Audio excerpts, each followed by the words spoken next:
वंदे पुरुषोत्तमम। श्री श्री अनुकूल चंद्र ठाकुर जी के चरणों में मेरा कोटि कोटि प्रणाम।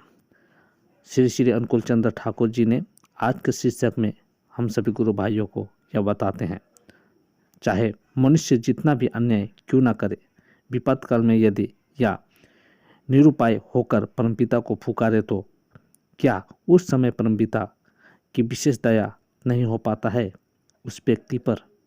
तो इस विषय में श्री श्री अनुकूल चंद्र ठाकुर जी हमें जवाब देते हैं कि परमपिता की दया मनुष्य को पुकारने और नहीं पुकारने पर निर्भर नहीं करती है। वह दया नित्य और स्वतः है, किंतु मनुष्य यदि व्याकुल होकर तन्मुखी होता है तो वैसे एकाग्र आग्रह के फलस्वरूप उसकी ग्रहण क्षमता और एकदम सक्रियता की संभवता बढ़ जाती है।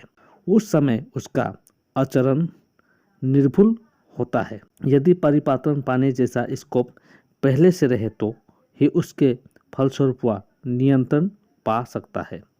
इसलिए साधारणतया यह देखा जाता है कि जो संभवतः भक्ति व नति संपन्न होते हैं वे विपत्ति आपत्ति में नाना तरह से बचना हो जाते हैं। उसके मूल में उनका आभूतिहीन आत्मसंपन्न का भाव है।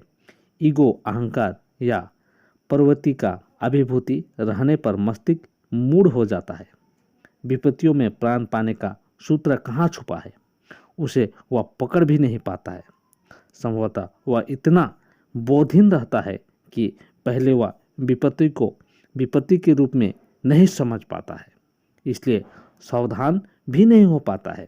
बाद में वह जाल में इस प्रकार उलझ जाता है, तब फिर नियंत्रण पाने का कोई पथ नहीं रहता है। तो इस प्रकार कोई भी मनुष्य अपने जीवन में कभी भी गुरु का आश्रय नहीं लेता है, वह अपने जीवन में उसे विपत्ति आपत्ति में मार्गदर्शन नहीं हो पाता है, जिसे वह विपत्ति आपत्ति में समझ नहीं पाता है और वह अपने राह से भटक जाता है और उसे ईश्वर से कुछ भी प्राप्त नहीं होता है और अंत में वह व्यक्ति ईश्वर को कोसता है। बस इतना ही समझाकर सभी गुरु भाइयों को मेरा आंतरिक जय गुरु कहता हूँ।